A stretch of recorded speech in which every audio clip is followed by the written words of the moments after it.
If no one minds, I might just roam a bit rather than standing behind the podium. Firstly, tēnā koutou, tēnā koutou, tēnā koutou katoa.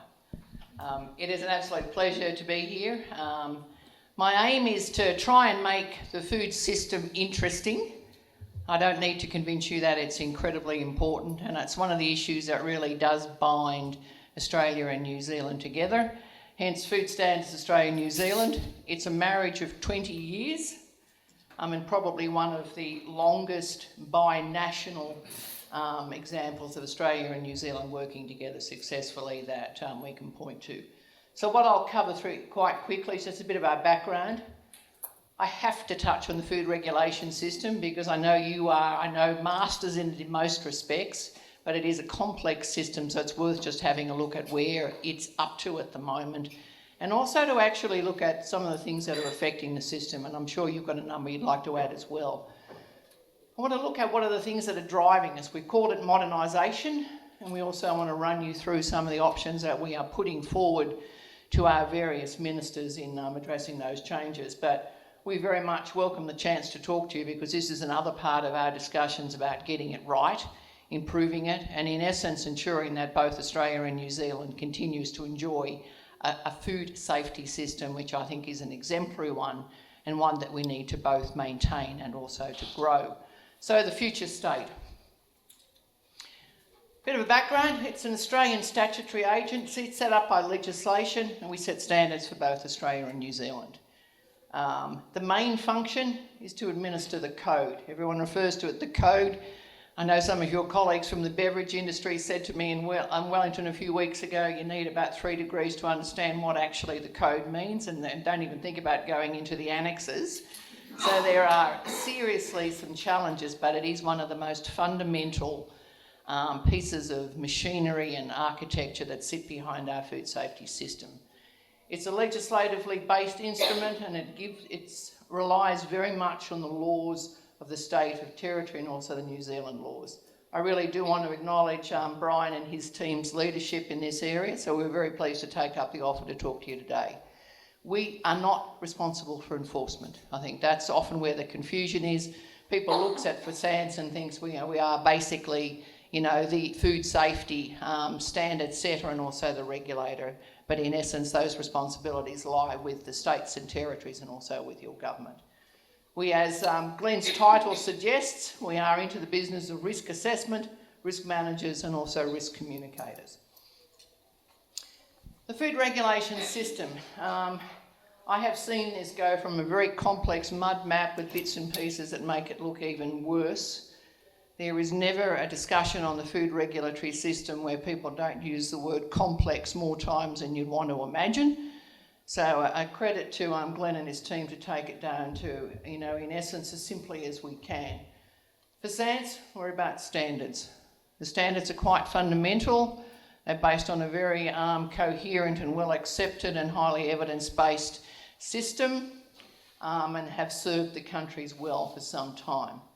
We are also responsible for a number of activities which are common to the work of the Food Safety Authority in New Zealand, the coordination of recalls. Sadly, that's been a business that we're seeing a bit of an uplift in the last year. I think that my memory was there were something like 28 more recalls last year than in previous years, and there's no doubt that each one of those recalls attracts some media attention and potentially is of concern to food safety more generally. We are also a policy advisor. I think we are one of the largest amalgams of expertise in the food science area in the Australian Pacific region, but hopefully we are only degrees of separation away from some of the best science minds internationally, nationally, and also hold a number of those within the agency. The policy space, and I'm sure a number of the questions that you want to ask us today actually touch on the policy space as well. What are you going to do about food fraud? What's happening in relation to impossible foods? A whole range of those issues actually sit at the policy space, what both of our governments are actually, what direction they'll take, where they actually draw some lines in the sand. The Forum on Food Regulation is made up of ministers, either agriculture or health or both, from all the states and territories. and also the federal minister and your minister as well too. So I truly, as board chair and as a member of the board, serve many masters. So the challenge in that regard is obviously to get a consensus and to get agreement across various systems. The final part is the enforcement part. As I indicated, that lies with the states and territories, in your instance with MPI, and also in Australia with the Department of Agriculture in relation to imported food. So a very quick snapshot. Some of the people who play in that patch, I've touched on the ministers, touched on our roles. There's this tricky little spot between food and therapeutic goods. If I look at the moment, we've been asked to provide advice on concentrated caffeine after the very tragic death of a young man who consumed, I think, a teaspoon of very concentrated caffeine in the evening and died almost immediately. So that you would consider caffeine is something that can sit either in the food or in the therapeutic good space. So we obviously have an area where we cooperate and work closely with those administrations, in your instance, MedSafe. Border protection, agriculture and water resources in our instance in Australia, and also MPI when we work in New Zealand. Gene tech, you're not surprised, GMOs and those issues and the interface with the EPA is equally important, and also the veterinary medicine interface. Increasingly our discussions also touch on issues such as antibiotic resistant matters, and I'm sure a number of you looking at your backgrounds may have an interest in that area. A few more. The whole issue about food fraud, food deception. I remember very clearly issues in relation to the honey industry. Those matters are dealt with by the consumer protection agencies, the ACCC in Australia, and your consumer protection bodies here. The regulators, I've touched on those. The areas of industrial chemicals and the EPA, an area that for SANS has spent considerable time on in the last 12 months, has been PFAS and PFOS, and looking at the impact of those on the food chain. I think an issue which has also been prevalent in some of your areas here as well. Consumers, increasingly important awareness.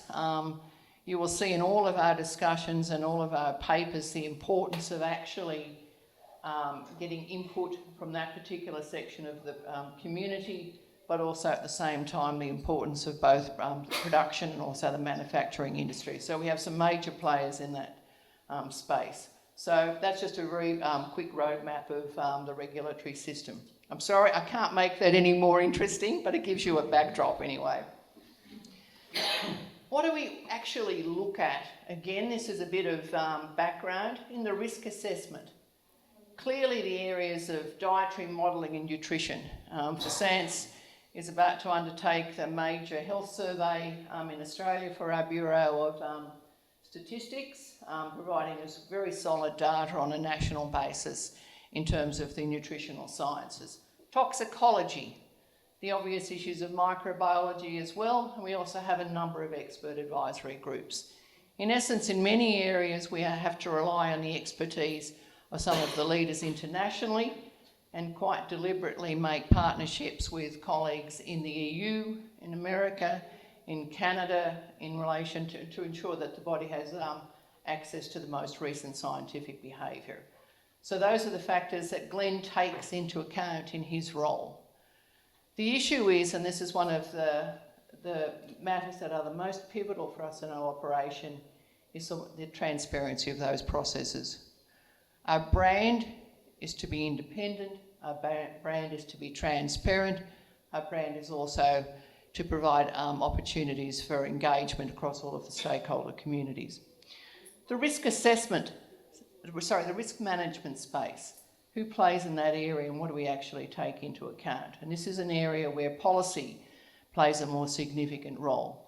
Clearly, the system is focused on food safety, but certainly the Act also requires us to look at the trade implications, and obviously there are whole issues that are relevant to members in the audience today.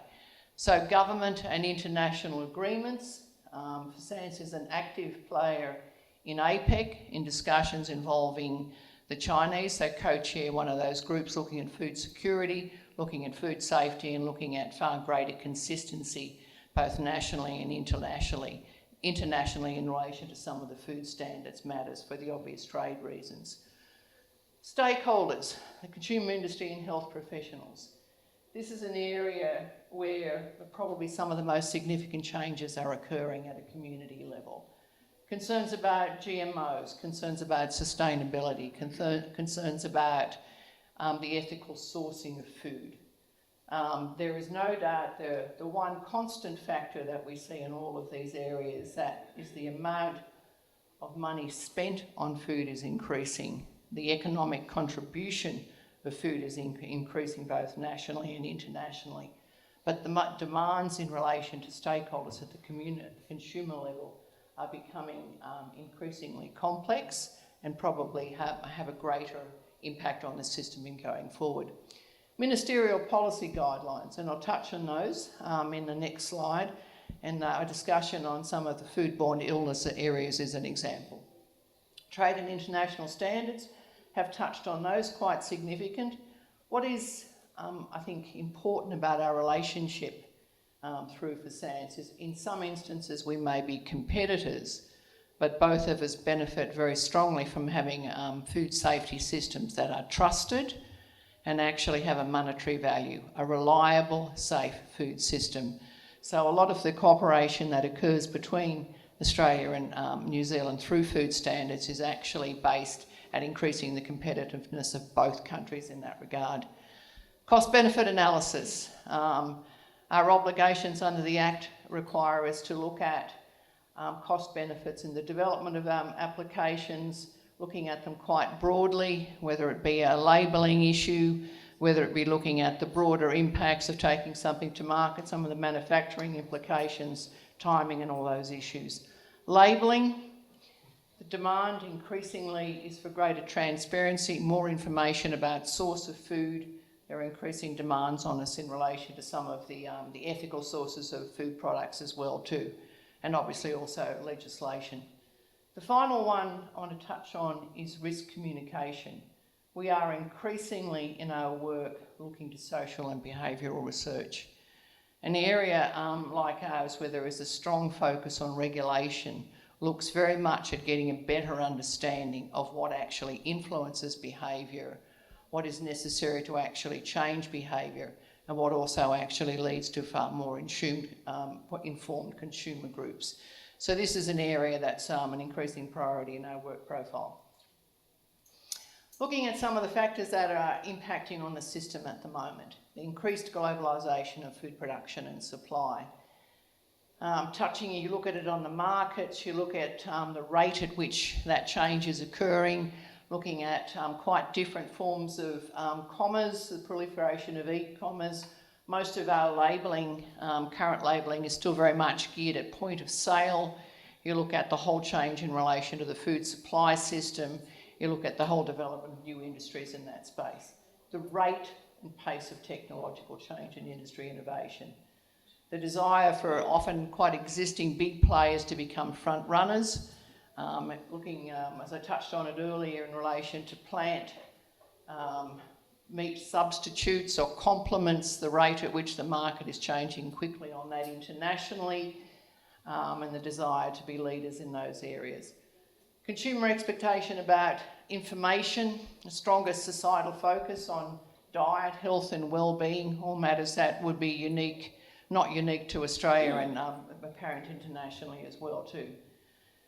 One which is really significant in terms of us going forward is the desire to have our regulatory structures actually proportionate to risk, to ensure that we've got the resources to spend on areas where there is the biggest risk to safety, and to ensure that we can actually respond more quickly and also consider the opportunities for innovation. The fiscal constraints on government agencies, not unique to New Zealand. Bryan will take some comfort in that. And certainly we've looked at our budget being consistently challenged as the demand goes up. Drivers affecting the system. What was significant in the last 2 years is the ministers having got together and quite deliberately and strategically looked at those issues that are common to the states and territories nationally in Australia and also to New Zealand. Not surprisingly, foodborne illness was one of the ones that was number one. in relation to commonality. I mean, I know in Australia, and I'm sure that we'll hear about it in more detail in Steve's presentation, over 4 million preventable instances of foodborne illnesses occur in Australia roughly a year. And the major issue is that they're preventable. It's an issue that has a massive potential to influence public confidence, and that's very difficult to retain and also to regain. Secondly, and this was a very significant one and one with some major impacts in going forward, is to support the public health objectives to reduce chronic disease related to overweight and obesity. Now, this is an area where I'm afraid our statistics are somewhat worse than yours. 63% of Australians are either obese or overweight. You are lucky in effect that it's only 1 in 3, but when you look at the statistics in relation to obesity and overweightness on children, where in Australia it's 1 in 4, it's an issue of major public concern. So, not surprisingly, ministers agreed that was an area that should be a priority across both countries and across the system, and certainly an area which is now a major consideration for the SANS. Finally, maintaining a strong, robust and agile food regulatory system. We have undertaken now 2 quite big discussions in New Zealand with stakeholders. I know some faces around the room, and said to you quite honestly, what's working? Where are you having difficulties? What do you not want to lose? What is really quite critical in terms of maintaining, but where are the areas do you really think that we need to and can actually do better? New Zealand is leading this particular area with the Victorian government, so a matter that's close to Bryan's heart, and also across at a ministerial level as well. So these are the 3 priorities that are given to us on a system-wide basis. I think I don't need to cover that. Probably the very key, clear message is our marriage agreement's 20 years old. The legislation is old. The legislation actually tells us step by step what we have to do, rather than actually getting us to look at outcomes. In some instances, it makes it very difficult for us not to go through the same steps time and time again, as it is in the case of processing aids. So we've had a lot of feedback. Yes, it's time to actually have a look at, are there different ways of doing it? Can we actually do it better? Can we do it more efficiently?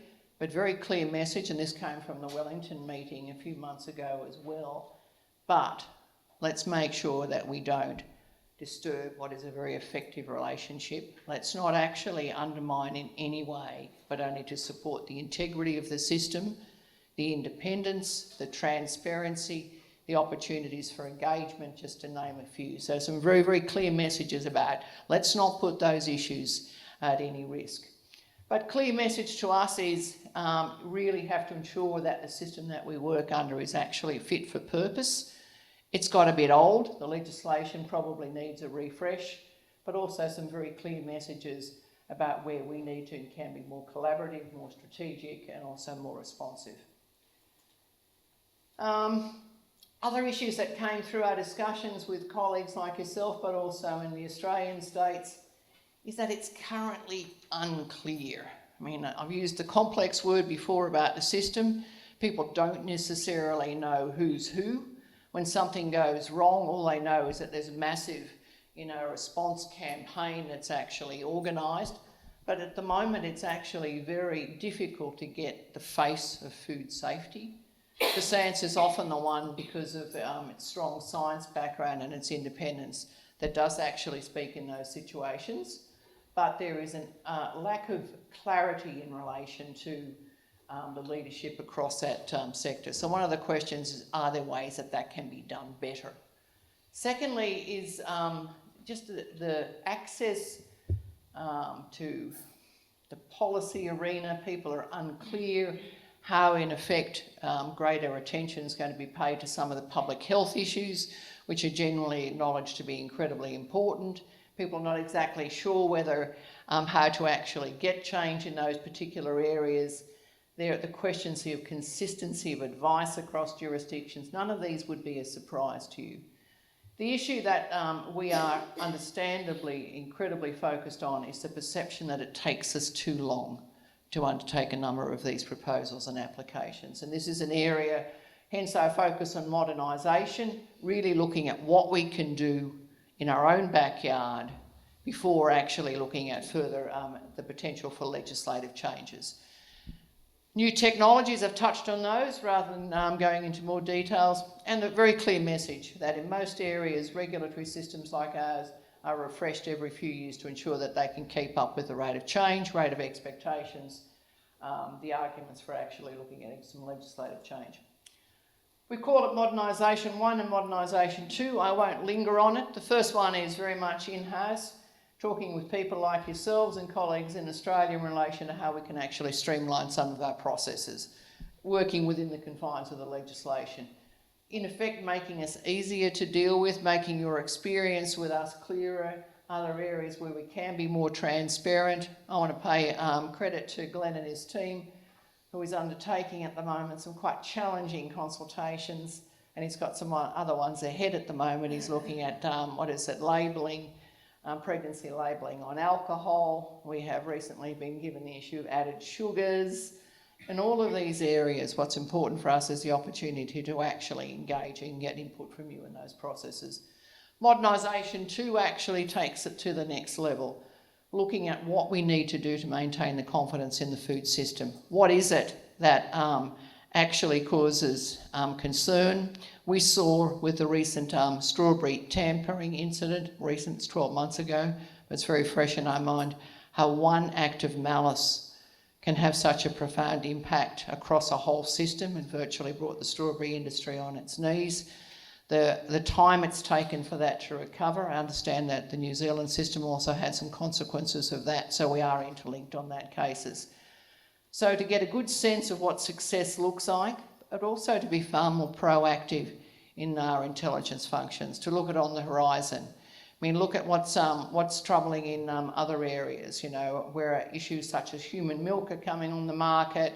I've touched on, meat-based, plant-based protein, a whole range of issues which once they need to be identified quite early in the cycle to enable us to respond more effectively. Also looking at culture. We are incredibly blessed to have some of the most talented scientists. We also need to have access to a range of other partnerships, collaborations, to actually ensure that our science is actually fit for purpose and that we're an organisation that people want to work in. We are blessed, can I say, in that regard, but we do understand that our staff are our most significant asset in that regard.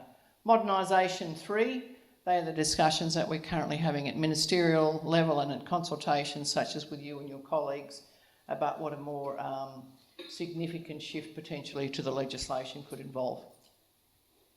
Metrics, I've touched on some of those, some of the key ones. None of those would be a surprise to you. Rate of time, throughput, looking at some of the more qualitative aspects of consumer confidence as well too. Intelligence, again, I'm glad that Glen is here with us today in terms of he may want to touch on some of those issues in the Q&A system. It is really trying to use the knowledge and insight of all of our partners across the system to use that to inform our key work, whether it be in the nutritional area and labelling, looking at food safety risks, to get ahead of the game, to also ensure that the policy agenda is actually equally equipped and works in a timely manner to deal with some of those issues. If I look at the issue of cannabis edibles, I'm conscious working with colleagues in the US, some of the challenges that are being faced in relation to the legalisation of marijuana, so to look at where that stands in relation to the Australian and New Zealand policy agendas as well. New breeding techniques, I've just picked out a few just by way of example. Finally, what our end game is. I've touched on it and it's really quite significant. To ensure we have our risk assessment focused on the areas of greatest risk to public harm. So to ensure that there's a proportionality, that our focus is maintained on consumer protection and industry innovation, but clearly with a focus on food safety being at the heart of that. To have a more networked and responsive system. I mean, we saw in relation to the strawberry tampering incident where some of the interfaces between the police systems and the health and agricultural systems weren't as good as they could have been, contacts with industries. we on a normal and regular basis always undertake significant debriefs and actually look at some of the changes that have come out of the learnings of those instances. So more networked and responsive systems. Mechanism for consistency. Most industry colleagues raise the challenges for us to still have quite different provisions in play in different states. It's an issue that's also come up with industry colleagues in New Zealand as well too. The ability to meet the new challenges, I've touched on one, NBTs, but there are a range of others. More transparency in the policy process. Happy to touch on that later on. One of the most fundamental ones is to maintain that high level of trust in New Zealand and Australian food, and also in for SANS as the standard setter in that game. And I think the system more broadly. Their intelligence gathering and international cooperation. In closing, I just want to say we are, I think, incredibly blessed that we live in two countries where the food is safe, where there is a high level of public confidence. But I think a number of us, whether it's in the horticultural area, you've seen some of the instances locally in relation to foodborne illnesses, how quickly that can actually be lost. And I think what underpins the effectiveness of our relationship is the mutual benefits, but it is a very strong focus at wanting to maintain and also to grow a system which is innovative and safe. Thank you very much for the opportunity to talk to you today. Thanks very much, Bryan, and welcome this morning, everybody. You've had a really broad canvas drawn by Robyn about a regulatory system and how it works. And so now we're going to narrow our gaze and look at a single issue, Campylobacteriosis. And this is a disease that really has a very strong New Zealand dimension for regulators, as well as industry and academia and consumer interest groups in this country.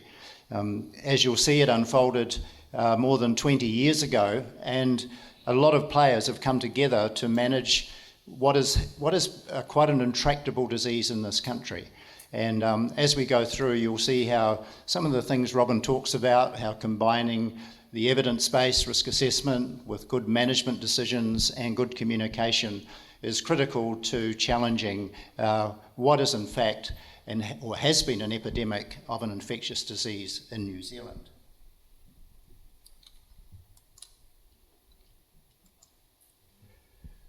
So the prologue to this story is that it is a relatively recent concern of regulatory agencies. And the first inkling that we had a major problem came through a Ministry of Health sponsored case control study way back in 1997. And they looked at risk factors associated with increasing numbers of notified human illnesses. And while that study pointed to poultry as being a major pathway, it didn't really tell us what the source specifically was. Was it contact with wild birds or poultry or food, for instance? It also showed that there were other pathways involved that needed to be examined. So it was only an early look at where this disease might be coming from. However, the public health outcry following the MAGIC study and as cases mounted really increased through the early 2000s. And what was the New Zealand Food Safety Agency at that time responded in earnest around about 2006. And this graph tells you just what this epidemic looked like, and it can be genuinely described as an epidemic. WHO describes an epidemic as an unusual frequency of disease over a period of time, but you can see as this unfolded over the first few years of the 2000s, New Zealand was way ahead of other countries in terms of notified cases. And we were getting up to around about 400 per 100,000 people around about 2003, 2006. That's a lot of diarrhea. In fact, I think sometimes you see this statistic, Olympic swimming pool, creeping into our measurement frame. I think I might work that out one day. Not only diarrhea, of course, but also invasive Campylobacteriosis, which can be much more serious, and Guillain-Barré disease, which is a nervous disease with very serious consequences in a very small number of cases. Oh, sorry, I've gone to... So we learnt from the MAGIC study and some of the early work done in the early 2000s that there were a lot of possibilities and pathways for this disease. We knew that there were reservoirs in a range of animals and birds, ruminants, companion animals, as well as obviously also in pigs and whatever you can imagine you could isolate Campylobacter from, including wild reservoirs. We also knew that it was a common contaminant of both red meat and poultry meat coming through primary processing. It could also be readily isolated from waterways, rural drinking water, and also companion animals. So in amongst this mix, where was the risk coming from humans? And there were a number of pathways for that possibility. And even though we knew some risk factors by association, we couldn't actually quantify the risk. Over this period, as we were becoming what was coined in the newspaper as the Campy capital of the world, up to 400 cases per 100,000, and that's 400 equate at that time with about 40 million people to 16,000 notifiable cases. When you think of underreporting, you're really talking about maybe 50,000 cases across the country per year. As I said, a lot of swimming pools. And but one thing that was noticeable through this time was the increased consumption of fresh poultry. And we were totally changing our dietary habits over this period. And there was a very strong association, as you can see, between this epidemic and the consumption of fresh poultry. So, as the regulator at the time, we were faced with a number of questions. Where was this coming from? There were indications that poultry was a major pathway, but we didn't have specific risk-based evidence. So when we started to approach this problem in earnest from a scientific point of view, we commissioned what was an emerging science called source attribution.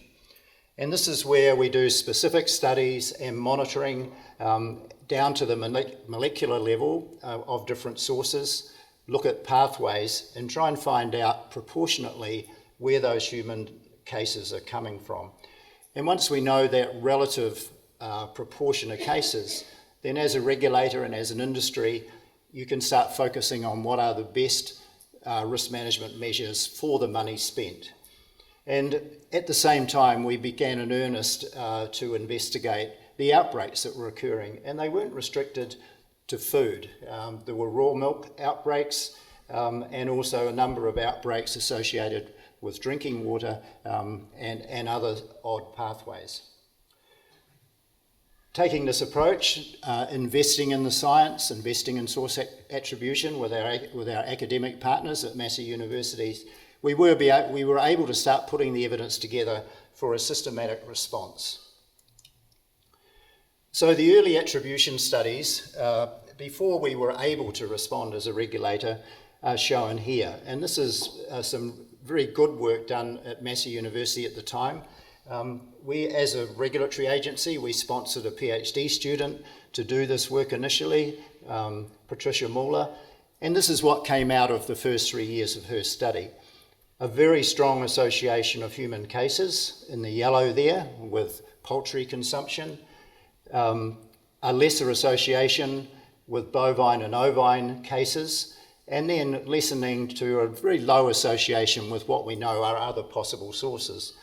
And this work was carried out with a combination of molecular genetics and also epidemiological work. So this gave us a very good steer as to where we should focus with our industry partners on trying to address this problem. So 2007, we implemented a very comprehensive and systematic risk management strategy. And this included a range of activities. You can see them listed there. We invested in a lot of science at different places throughout the food chain to see what sort of control measures we could put in place. One of the major things, and I'll talk about it a bit more, was instituting a national microbiological database, which was a first worldwide. We also upgraded our biosecurity manual, which is a guidance manual with the help of industry to see what could be done at farm level for control of Campylobacter in poultry. And also upgrading all our processing codes, which specified the hygiene requirements by regulation that industry needed to meet. We also invested in risk modelling, and I'll talk about that a bit later. We set a regulatory performance target, another world first in terms of a comprehensive risk management strategy. And we also invested quite heavily at the time in consumer education, because we knew that the way consumers handled food in their home was a risk factor from the old Magic study. We also set in place a 5-year improvement goal to drive us forward in terms of measurable gains. That was a very active strategy through 2010. At that time, MPI was formed and NZFSA was subsumed into a broader agency, and we carried forward several of those elements through the MPI years, and some of the strategies you can see there listed as well, updating some of the regulatory requirements and working with the regulatory target in the NMD to make it more efficient and effective. So the National Microdatabase, as stated up there, this was a world-leading monitoring system that both industry and government jointly invested in all poultry slaughterhouses. We knew that was a major pathway. By this time, we'd established that there was a major contamination problem at the end of primary processing, so we needed to monitor that performance relative to decontamination in all the slaughter premises and know over time whether we were improving relative to the interventions on offer. And there were a range of interventions that could be put in place, and we tested a number of those in terms of different improvements in how you dress and eviscerate poultry, how you may decontaminate, chlorination of chill tanks, all those sorts of things through the operational research.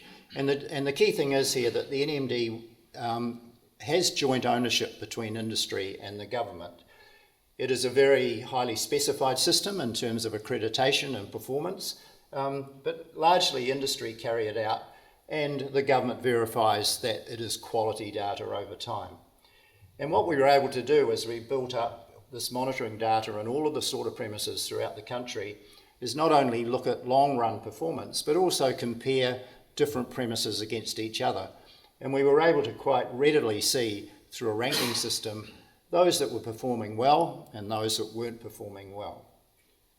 This national microdatabase has been taken up in some shape and form in other countries, but it's fair to say that we still probably have the most comprehensive monitoring system globally in terms of Campylobacter performance in poultry slaughterhouses. The second thing I mentioned was the regulatory limit, and this was another very innovative approach taken by the regulator, and quite a chancy one, because we were actually regulating performance for the first time for a fresh meat product. And still, globally, no other country has actually done this, where they've set a performance target with very strong regulatory consequences if industry doesn't come into line following a reasonable time when they do have a non-compliance and an opportunity to get back into compliance. It's based on a carcass rinse program. I don't need to go into the details here, but it has several elements in terms of enumerating Campylobacter on a rinse carcass so that we actually know the numbers. And secondarily, looking at the prevalence, in other words, the rate of infected birds, which is a different statistic. And you'll see why a bit later, why it's really important to not only know the concentration of Campylobacter on the birds, as you would expect, that's probably a higher risk associated with that, but we also need to know the rate, the prevalence of infected birds as well. We also recognised in a pragmatic way that there were a lot of small poultry processors around the country, so we had to accommodate those in a reasonable way, not put too much of a regulatory burden on them relative to the possible risk they presented. So they had particular dispensations relative to the regulatory performance target. At the same time as we've got a regulatory target in place, we've got a national micro database to monitor progress. We also continued in a formal way with the work through the EpiLab at Massey University, led by Nigel French, the work that was begun by our PhD student to set up a Sentinel site, because we needed to know over time, were things changing? You have already seen how people's consumption of chicken markedly changed. There's a lot of other changes when you monitor and try and improve a communicable disease. People's behaviour in the kitchen changes, where people live changes from rural to urban. So there's a lot of things you need to know if you're going to be a responsible regulator and have a science-based approach. So this ran from 2005 to 2017, a major investment for government in terms of monitoring source attribution, but we really needed to monitor over time where were these cases in humans coming from, how much was foodborne versus other sources such as swimming, occupational exposure, water supplies, etc., so we could place interventions where we were going to get the biggest bang for our buck. So the outcomes of all this work in terms of strategy development, monitoring, interventions, and specialist academic investigation. This is the risk management outcome that you can see carrying forward right through to 2018. So the blue bands are effectively the number of cases. And you can see that when we put in place the strategy, we started acting over that 2006-2007 period in relation to the poultry industry. We got virtually a 50% reduction in the number of human cases over quite a short time. And that told us that our source attribution work was accurate. The interventions that industry put in place were very positive, and that was a massive decrease in terms of truncating the epidemic. You can also see, as we've tracked forward from that time, we haven't made a hell of a lot of progress since. We have plateaued around the number of notifiable cases, and it is obviously an issue for us as a regulatory agency to understand why what we've done since that initial period hasn't had the dramatic effect we would wish for, and why we haven't continued to significantly reduce this epidemic of Campylobacter in our country. You can see there some of the modelling work as well about the cost of this disease. This is work done through the medical people that have been involved, and an estimated $50 to $70 million per year saved initially via the 50% reduction, but we're still continuing to bear quite a load in terms of the burden of human illness. So we're in this scenario where we've still got quite a problem, and we're looking at our national monitoring database to tell us what's happening, where should we spend our money next. And this is a very interesting slide that shows the power of our NMD. And you can see here the human notifications tracking along in the blue over that period, August 07 right through to December 13. And you can see the percentage of positive carcasses coming through our poultry slaughterhouses. And no one could deny the association in that pattern around the poultry exposure pathway. The interesting thing is, with our regulatory target, we were looking at both the rate of infected carcasses. So that could be carcasses with only 2,000, I think our limit of detection is about 2,000 organisms per carcass. We're also interested in this idea of high concentration. Did that generate more risk? But you can see the association is not quite the same when we're looking at the high count carcasses, the second graph. It still mimics the general notification trend, but it doesn't go up and down with the fluctuations year by year that you see from the prevalence rate. This is another graph from our NMD, right up through to 2018 data. And what you can see here is monitoring over time in all our slaughterhouses. Firstly, the top line, the orange line, shows the number of samples, and this represents the expansion of our industry.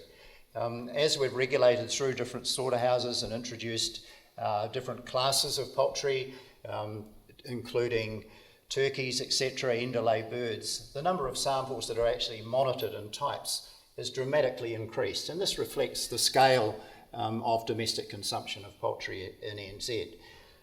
If we look at the middle line, you can see that the percentage of positive samples has actually decreased and continues to decrease. We've had our 50% reduction around 2006, 2007, due to a dramatic improvement in hygiene practices in slaughterhouses. And industry have continued to work with government to improve process hygiene, and it has resulted in a gradual decrease over time in terms of the number of infected birds. But we've still got this very high rate, as you saw from the previous graph, plateauing in terms of human cases. When we look at the concentration on the birds, a similar pattern. We got a dramatic drop when we improved process hygiene in the slaughterhouses, but we've only had a gradual improvement since then. But it is quite low now. It's between 1% and 2% high counts. Nevertheless, with these gradual improvements, we are still seeing a high number of foodborne human cases with poultry genotypes.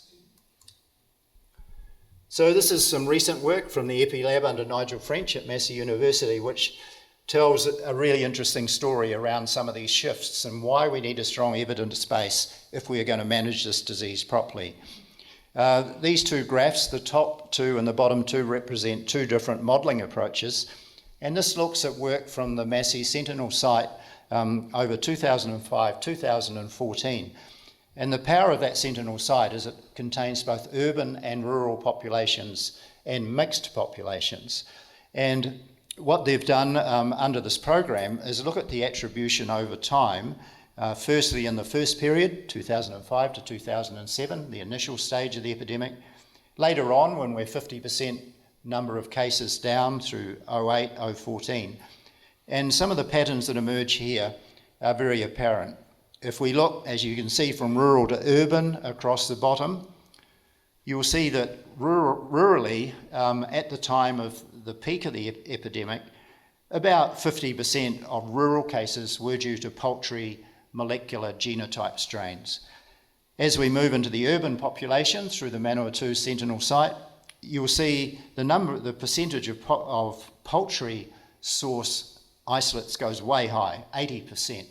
And this reflects the different exposure pathways to poultry through food consumption in those populations and preparation and all those other things that are in the mix. The blue one is the ruminants. We're not separated here between sheep and beef, but you can see rural people are obviously exposed to contaminated animals, not showing clinical symptoms through their occupation, through rural drinking water supplies that aren't chlorinated, through swimming, all sorts of ways. So the ruminants in the rural area are causing quite a few cases. When you move into the urban area, on the right-hand side of those graphs, then the proportion of ruminant cases drops remarkably compared to the ones that come from poultry. 2008, 2014, the graphs have shifted, but largely the same pattern. We've obviously got lesser numbers of poultry because we've had a 50% halving, so proportionately the ruminants look higher. But nevertheless, we've still got quite a distinct difference between cases in rural settings compared to urban settings. And the bottom set just represent a different approach to modelling. So, what have we done over the intervening time between this initial level of success and the subsequent plateauing? We recognised in 2015 that we had to do more. We recognised this plateauing wasn't acceptable in terms of what was still a very high incidence of Campylobacter on a worldwide scale. So we set in place an improvement target of 10% over 2015 to 2020. Modest, not great, but at that stage we didn't quite know what we were going to do to further improve and the pathways in terms of minimising exposure, particularly to poultry. And clearly it's very difficult to do much in terms of the pathways associated with ruminants because all of our evidence was that wasn't foodborne, that was due to other exposures. We also had a big wake-up call in the Havelock North waterborne event, which I'm sure you all read about, 2016 I think it was, and there were up to 5,000 cases of Campylobacteriosis over a very short period due to a contaminated water supply that hadn't been chlorinated, and grazing animals had contaminated that water. And so this illustrates part of the conundrum we're faced with. That this is not all about foodborne, it's not all about poultry. But as a regulator looking after the food chain, we need to know proportionately where we're going to get the best bang for our buck. You'll see after setting up this relatively modest target, we report back to our Food Safety Advisory Board every 6 months, and we've only been able to report trending in and out of this 10% reduction over the last 3 or 4 years, as you will have seen from that human notification graph. So we're not really there in terms of continuing this significant improvement we need. Another issue we need to raise, again raised by our academic partners at Massey, was the emergence of antimicrobial resistance for the first time on any level in strains isolated from poultry. And the emergence of the strain ST6964, only identified because of the very sophisticated genetic modelling that's done at Massey, and again, they're a world-leading partner in this work. They were able to map through the Sentinel site the spread of this new strain. It's presumed from its genotype fingerprint to have come from China. It spread very rapidly through poultry suppliers in the Manawatu area. It spread wider. There's this current study going on as to how that could possibly happen in a vertically integrated system. And also we're at the stage now where about 10% of human isolates are this antimicrobial resistant strain. Fortunately for us, even though it's resistant to tetracycline and fluoroquinolone, they are not the drugs of choice in New Zealand where you have invasive campylobacteriosis. Also, it is a general medical principle that for diarrhoea you don't treat it with antibiotics, so probably more than 90% of cases aren't treated. So in a way we're dodging a bullet with this strain, but it does represent how things change, not only in terms of exposure of the consumer, but also in terms of the organism itself and its pathogenicity and antimicrobial resistance.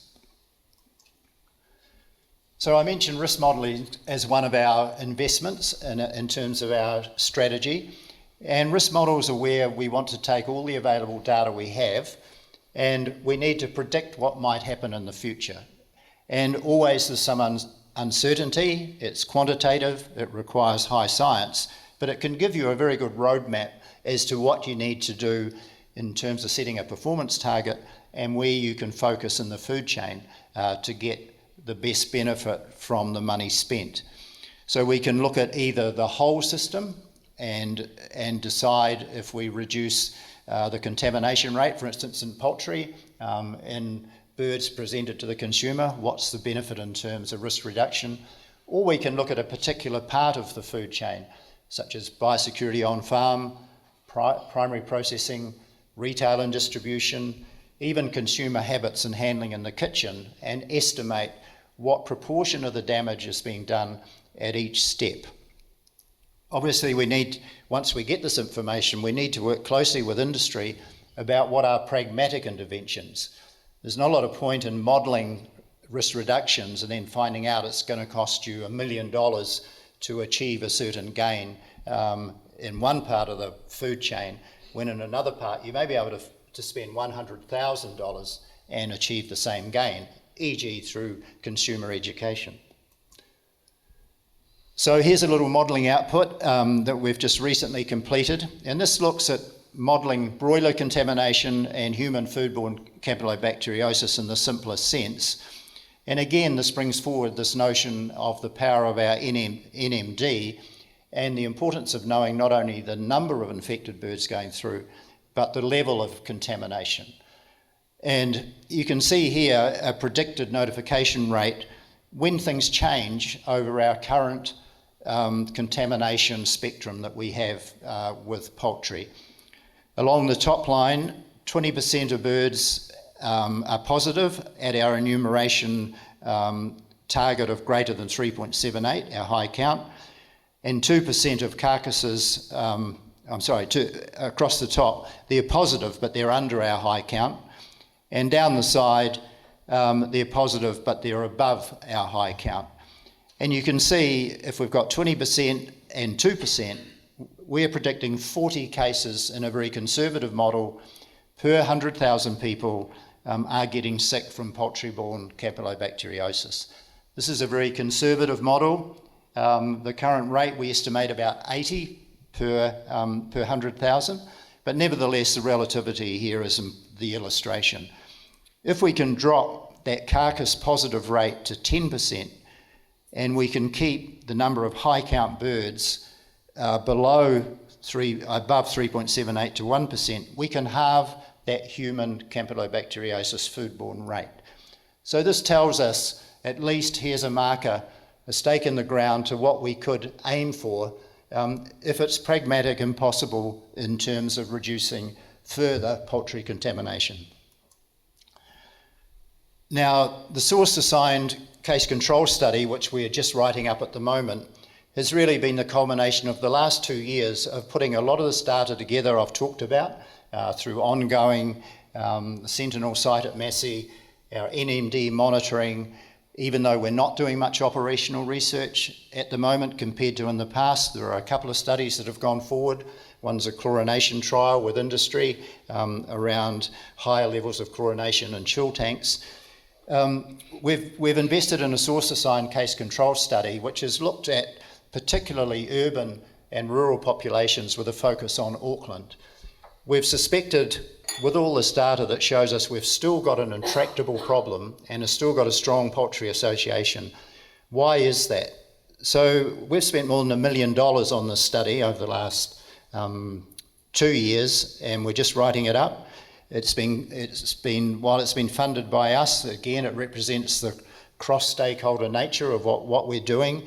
We've worked with ESR as a contract provider, with Massey MEP Lab, who have done a lot of the analytical work around source attribution, and the industry as well, and consumer interest groups in terms of designing the investigative studies, and of course the Ministry of Health that have done all of the epidemiological follow-up for our cases, which are about 800 across the study area.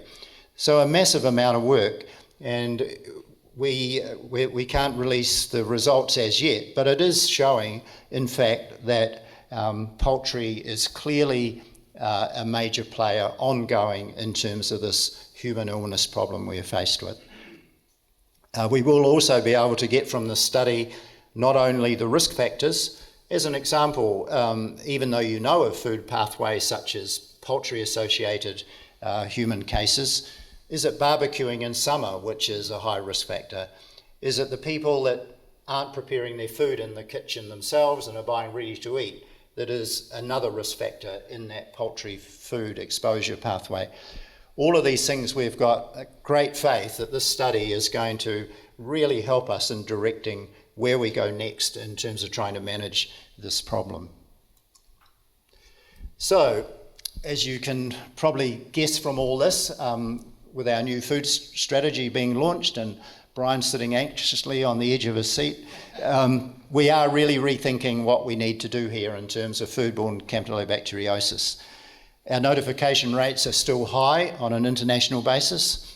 We are billing ourselves as a world-leading food safety agency, and we have a food safety issue to deal with here. So there's a real incentive to rethink our strategy and our investment with our industry, consumer and academic partners into how we can improve the situation.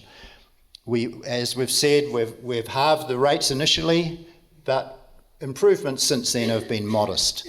And we do need to, as I said, work with our partners and see how we can best manage what is still our priority foodborne disease in New Zealand. The other issue that comes from all this is, should we set another performance target? Do we need to goad ourselves forward, sign up to something and say, yep, we're going to work hard to achieve this and monitor progress with our two world-class systems? One's the NMD in poultry, the second is the Human Notifiable Disease Database managed by ESR for the Ministry of Health, which is a high quality and accurate system. So a refreshed risk management strategy and work plan for Campy. We will obviously continue through this process that I've explained in terms of the tools we have available, but we will always base our next steps on science and risk assessment. We can't do random things that we think are going to work and then sit back and see if they do work and whether or not we achieve our performance target. We may change, we are in the process of changing in a minor way the regulatory performance target, because if we are looking at a target around reducing human illness, obviously we've got to look to performance of industry in terms of contributing to that. We know that we need to look at new social science approaches, because one of the key risk factors in campylobacteriosis in all countries is consumer behaviour and awareness. How they manage the food they buy in the supermarket, even in terms of packaging, what they do when they get it home, how they unwrap, and how they cross-contaminate on working surfaces and present food. The UK FSA, I was over there recently talking to them about collaborative work. They've just established, as an example, a 12-person social science team to look at this part of the food chain, not only for Campylobacter, but for other foodborne diseases, because it's that understanding you need. It's not enough just telling people you should do this. You need to understand that they're getting they need to understand, not only get the message, understand it and act to it. And there's a lot of social science investment needed to achieve that gain. A refocus on biosecurity.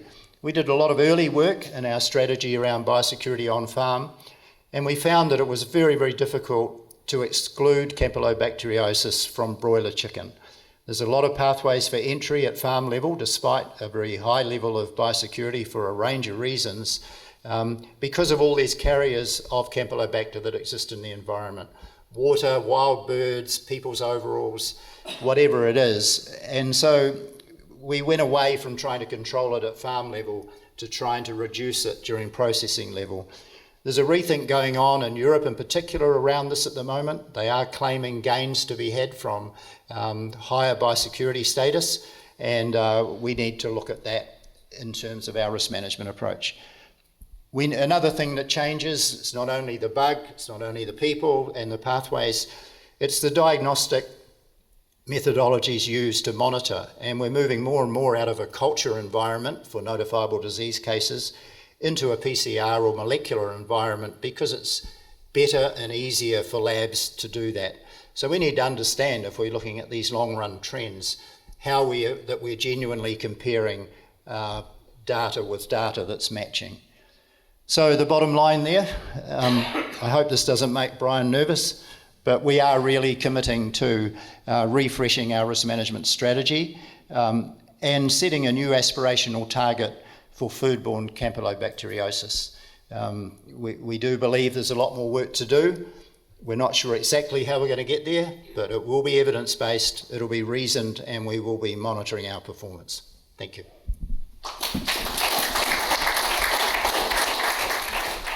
I mean, it's interesting on Stephen's paper, which is equally relevant to the Australian context, because we've looked at with some envy at the work you've done and the successes you've had, the partnerships in relation to Campy.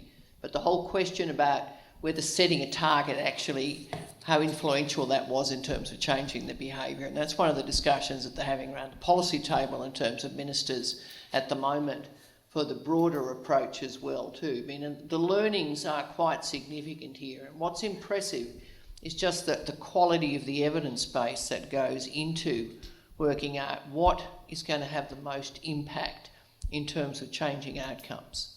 I mean, on one hand it's scary to see, but on the other hand it's also incredibly reassuring to see the depth of the analysis in relation to looking at the vectors and the attribution of what the major issues are and where you're going to get the maximum bang for buck. So I take comfort in it.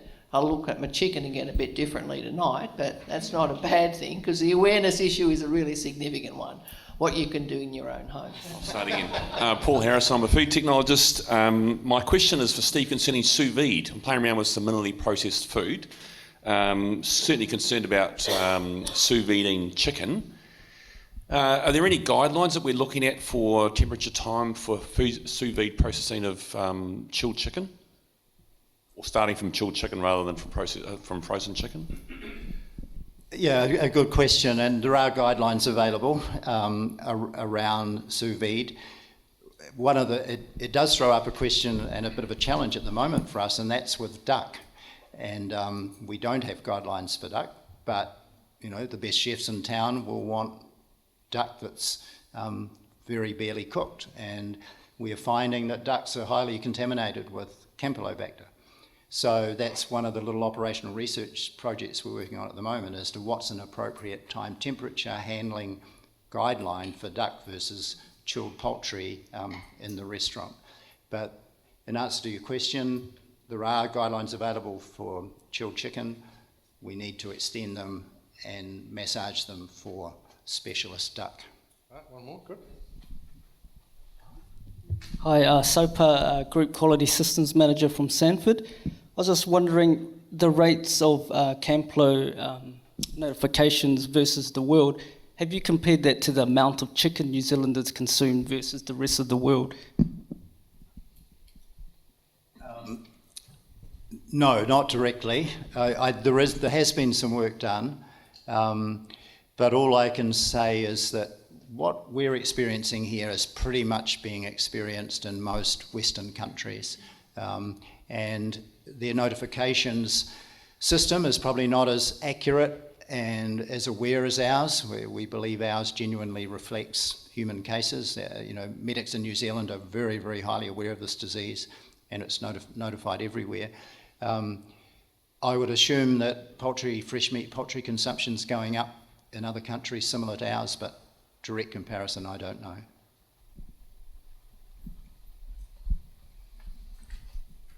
So I've got one question, Steve. What's the reporting rate, do you think, of Campylobacter illness? So if we take the general pattern, and it varies with, different experts will have a different view on the true rate of infection of gastrointestinal disease versus the notified rate. I believe it's something like 12 times. Some medical professionals will say the actual rate of infection is 12 times the notified rate. I wouldn't quote that as a fact because different people have different views. But to have a notified rate, we need a culture, and there needs to be a submission, and it needs to be, so the whole lab follow through is there. And a lot of GPs will, with a diarrhea, they won't specifically go to a cause, they will just treat it, as a general diarrhea. So I think you can work on 11 or 12 times the notified rate is probably the true rate. Okay. David Bayliss, food safety consultant. Just a general question on New Zealand food safety. We've had speakers from FSANZ talking about food safety. What is the relationship between FSANZ and the new MPI represented by New Zealand Food Safety? Is there going to be an amalgamating of regulations, or given that the Food Standards Code... I'll have a first cut of this. Okay. So New Zealand Food Safety remains part of MPI. New Zealand Food Safety is the key relationship between New Zealand and FSANZ. So we participate in the FSANZ processes. We provide recommendations to our government at the end of a FSANZ process about what to do with it. That almost always we agree. Occasionally there will be something where New Zealand will want to have a different standard than Australia, but that's quite rare. Organisationally, there's no proposal to change the way we relate to FSANZ or the engagement processes. So the FSANZ labelling and composition processes are a core part of the standards which we enforce as New Zealand Food Safety and MPI. And do you perceive that the standards that are part of the Food Standards Code that relate to food safety, will they sort of remain separate for Australia and covered by the Food Act? So the food standards that FSANZ sets are almost always across Australia and New Zealand. So we have a common standard. The enforcement agencies are different because we're in different countries. Sometimes there's variation in that, but it's not hugely significant. Does that answer the question?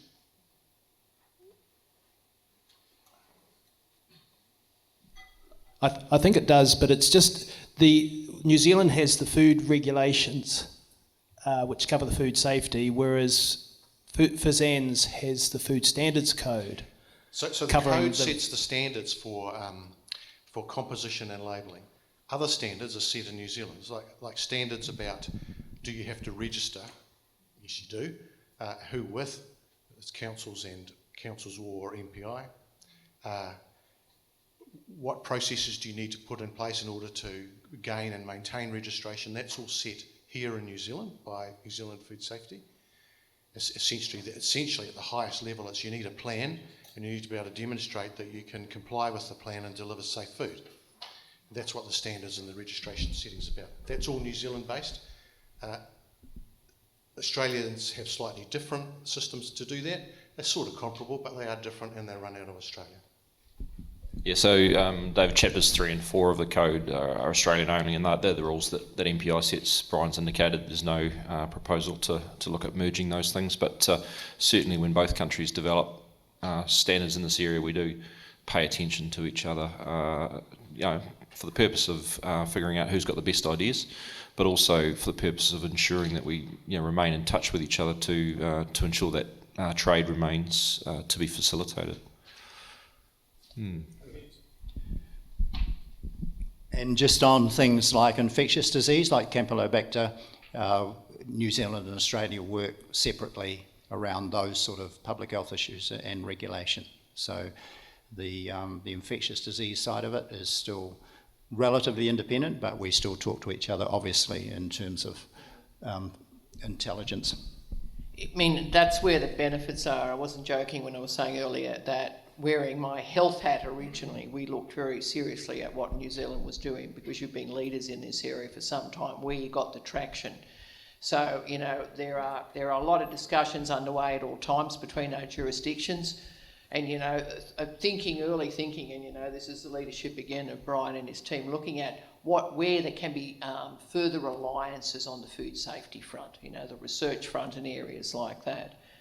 But both of us have the strength of having a notifiable disease mechanism behind it is incredibly significant. And I look at that's where China looks at with envy, in terms of your whole risk assessment mechanisms are so much strengthened by having the real-time ability to make judgments about the impact of various strategies can't be understated. I told you it was a complex system. I'm sorry, I should have picked that up for you. And maybe if I could just touch on an aspect which kind of brings both the subjects together, and that is I was keenly interested in Steve's presentation in terms of the potential next steps for New Zealand's control of Campylobacter, because one thing that I was looking for is whether or not MPI is thinking about potentially label changes for consumers. And so that's an area that would really show how the system works, because if there was to be a label change, then that is something that New Zealand could well explore in conjunction with Australians. And if Australians think that that's a good idea, and they may well do that, because just as an aside, the Campy chart that Steve showed, which highlights that New Zealand's world champs at Campylobacter, there's a similar chart that's wheeled around in Australia, and that shows that Australia compared to New Zealand are world champs at getting salmonellosis. So both of those, it could be argued, might be better controlled through changes to food labelling, in which case there would be potentially a joint exploration of whether or not the code should change for both countries. Cecilia from Foodstuffs. Just in relation to the plan on consumer education, what sort of plan, budget, and ETA do you have for that? Because I believe that would benefit a lot in terms of addressing this issue. So we're working through that at the moment. We don't have a specific plan. You'll see as part of our consultation on the food safety strategy, there's a section on consumer awareness. We are very interested in what you've got to say. We think that's an area where we have probably underinvested over the last few years, and we need to do more on that. So thinking through what exactly that will look like at the moment. Can I just touch on the whole issue of the consumer aspects? We're a skill-based board, and certainly one of our members over the past few years has been from a choice, so a very strong consumer aspect. So a lot of our discussions are increasingly, particularly with Fasansa's expertise growing in the behavioural science aspect is what works. Will labelling actually change consumer behaviour? I mean, you know yourself, this is a very opinion-rich time in this space, and particularly in the food space. We were talking about green tea this morning and the impacts of green tea. So to get a good understanding of what is the most significant driver for behavioural change is a very significant gain in this space. But again, it comes down to, is that going to be more effectively done on labelling, or is that going to be done through other mechanisms to actually get that traction from a consumer perspective? So that is increasingly internationally also an area where I think some major gains need to be had. And the issue of awareness, we all talk about an informed public, and we pride ourselves by seeing our social media reach expanding, but we're not anywhere near the reach of, Pete Evans and the paleo diet. So a lot of the challenges in the public health arena, but in the food safety arena more generally, is getting your head around what actually will change behaviour. What will make me do things differently in the kitchen, or my handling of food from, point of pickup to actually home, to reduce some of those issues. And in Australia, the salmonella deaths were really significant in getting a heightened awareness.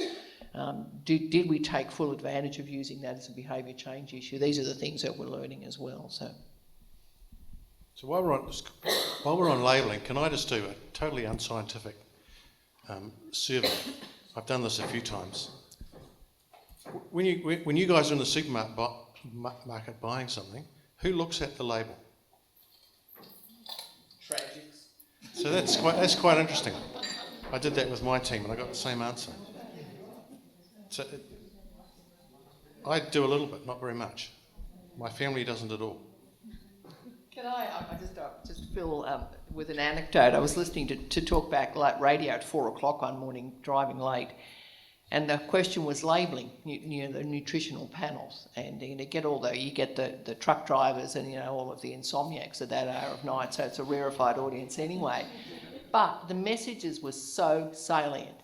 Most people actually looked at the labels that rang in and they said, but we don't know whether, is 5 a good number or is 5 a bad number, and what does a bad number look like and what happens. It was really quite interesting. So there was a higher reach of labelling, which is consistent with our own work.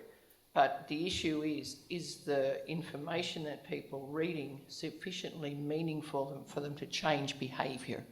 And that's why I focus on the behavioural sciences as well. I mean, that's why whenever we meet with industry, one of the questions we ask is, what are your studies showing as well too? So to get the benefit of a growing knowledge base, across the non-government sector, across all sectors, to see, where people are actually, what are the drivers to change behaviour? And I think that is ultimately a significant determinant in all of these safety issues.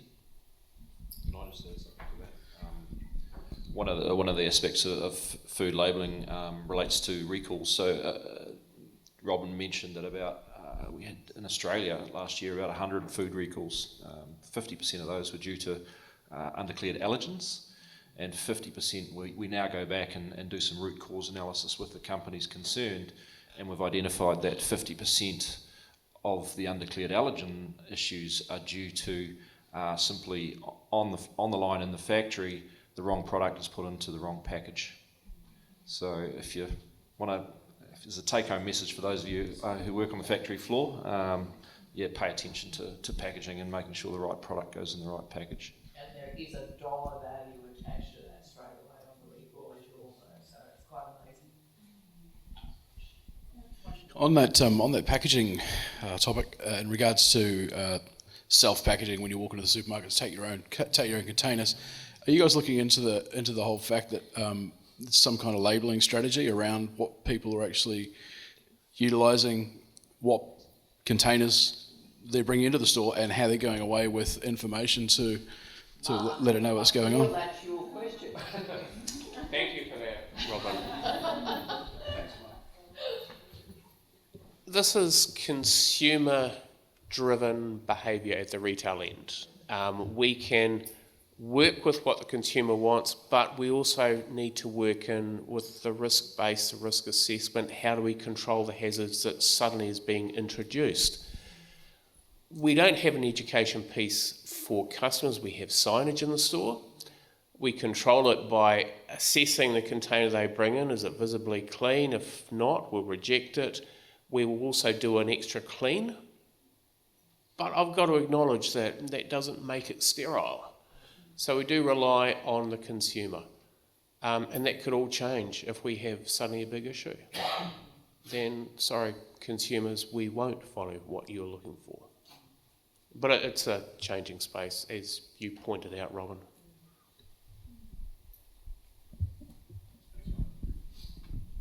Can I touch? We had quite a major session in Homebush last year with a very broadly based group as well, and there was a lot of discussion about the expectations of the millennials. You know, we had a nice different age group. I think I was the outrider in terms of age. But it was a very interesting discussion for regulators to see what the expectations were of government, the expectations of the individual of government, and the whole tension about, you know, more regulation and less regulation. I mean, I think that's one of the underpinnings of what we are looking at as well too, in terms of the proportionality. But there is no doubt that we are getting increasing requests for a whole range of issues about source of food, the whole ethical dimension. There are a whole range of issues that people raise quite legitimately because they're concerned through consultations that have to do with a range of other things than straight food safety, whether they're sourced in the instance of palm oil, a whole range of those issues. So the complexity of the consumer group and their expectations is something that we do not underestimate in any way. And Mark's, hit the nail on the head as well too. There's a whole range of different consumer preferences and shopping and retail outlets and that sort of stuff that go with that as well.